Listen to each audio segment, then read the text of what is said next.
Kamakailan lamang po ay nagsilita itong si Ginoong Matt Hugan. Siya po ang Chief Investment Officer ng Bitwise. Siya po ay nagsalita tungkol sa kasalukuyang pagbagsak ng crypto market.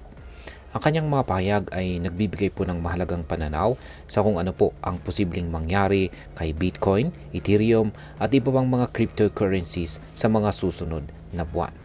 Kaya yan po ang siyang ating pag-uusapan sa video na ito. Pero bago po tayo magpatuloy, ay nais ko lamang po munang bigyang linaw ang aking disclaimer kung saan ang nilalaman po ng video na ito ay hindi po ito isang financial advice. For education and information purposes lamang po ang layunin nito. Ayan, itong mga nakarang araw ay naranasan po ng crypto market ang matinding pagbaba ng mga presyo.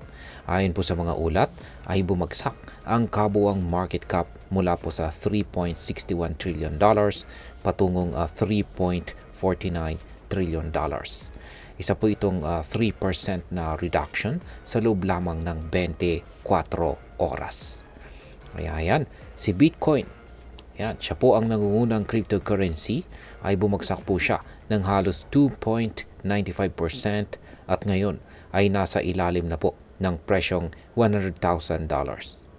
Hindi na rin po nakaligtas itong si Ethereum na bumaba po ng 5.11% at nasa $3,147.62.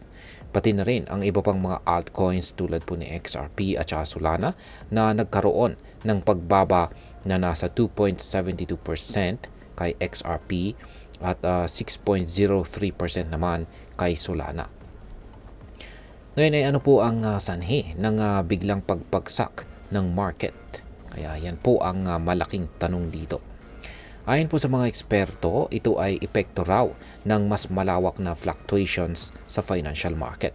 Maging ang mga risky assets tulad po ng equities ay naharap din sa matinding pressure ngayon. Ngayon ay ano po ang sinasabi ni Ginoong Matt Hugan tungkol po sa recovery ng crypto market? Ayon po kay Ginoong Matt Hugan, ang kasalukuyang pagbagsak ng crypto market ay hindi isang permanenteng estado or kalagayan. Binigyang diin po niya na historically, si Bitcoin ay madalas na bumabagsak kasabay po ng S&P 500 index tuwing may malaking market crash. Kaya yan po ang aktual na tweet ni Ginoong Matt Hugan. Ngunit ano naman po ang magandang balita? Ayan, karaniwan ay nagkakaroon po ng makabuluhang pag-recover itong si Bitcoin pagkatapos po ng mga ganitong pangyayari.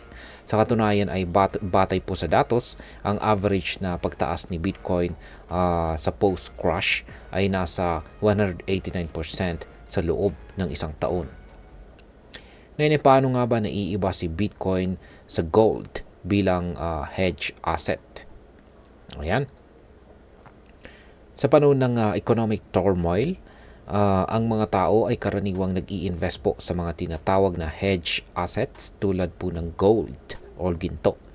Ayon po kay Ginoong Hugan, ang gold ay madalas na nagkakaroon ng bahagyang pagtaas ng presyo sa mga araw ng market pullbacks, kung saan ay nasa average na nasa 0.11%.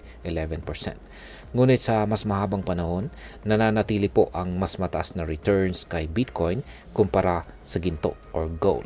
Kaya't kahit na may mga pagdududa ang ilang investors, nananatiling bullish itong si Ginoong Hugan, ayan, pagdating sa potensyal ni Bitcoin.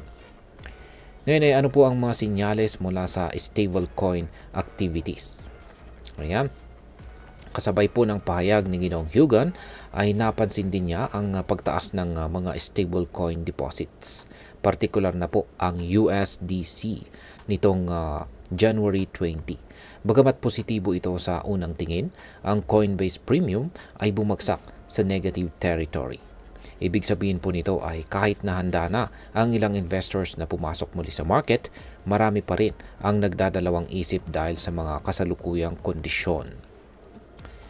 Ngayon ay ano naman po ang sinasabi ng ibang mga eksperto tungkol sa crypto recovery na ito? Bukod po ay Ginoong Hugan, ay marami pang mga eksperto ang nagsasabi na maaring hindi agad makakita ng mabilis na pag-recover ang crypto market. Ayon po sa CryptoQuant, mukhang hindi pa babalik ang presyo ni Bitcoin sa mataas na price level sa mga darating na buwan. Sinabi rin ng QCP Capital na ang recovery ay posibleng mangailangan raw ng kumpirmasyon mula sa mga national stockpile o strategic reserves. Dagdag pa rito, ang mga malalaking kaganapan tulad po ng FOMC meeting ay maaaring magdulot ng mas matinding volatility sa market. Ngayon ay ano naman po ang maaaring maging epekto nito para sa atin bilang mga Pinoy crypto enthusiast. Yan, kung ikaw po ay isang Pinoy crypto enthusiast, yan, or Pinoy crypto trader or investor, dapat po tayong maging handa sa posibleng extended period ng market consolidation. Ibig sabihin po nito ay maaaring hindi po agad umakyat ang presyo at manatili muna sa isang stable o mababang price level. Para sa mga trader ay mahalaga po ang tamang diskarte, lalo na pagdating sa short-term trading. Ang volatility ay maaari po kasing magdala ng malalaking kita, pero kaakibat po nito ang mataas na risk. Kaya kung ikaw ay walang sapat na karanasan, mainam na maging mas conservative sa ating mga galaw. Para naman sa mga long-term investors, maaaring tignan po natin ito bilang isang pagkakataon upang mag-ipon ng Bitcoin at saka Ethereum habang mababa pa ang kanilang presyo. Ngunit tandaan, hindi po garantiya ang kita sa crypto. Kaya lagi pong maglaan ng panahon para sa research at pag-intindi sa market trends. Yan, bilang panghuli, ay ano naman po ang aking masasabi tungkol dito. Para sa akin, ang mga ganitong market crash ay parte ng natural na cycle ng crypto at traditional financial markets. Ang mahalaga po ay alam natin kung paano po tayo mag-adapt at mag-strategize. Kung ikaw ay isang trader o investor, huwag ka pong magpadala sa emosyon.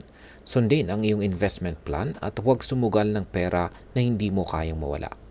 Kung positibo po itong si Ginoong Matt Hugan tungkol sa long-term recovery ng crypto, may dahilan para maging optimistic na rin tayo.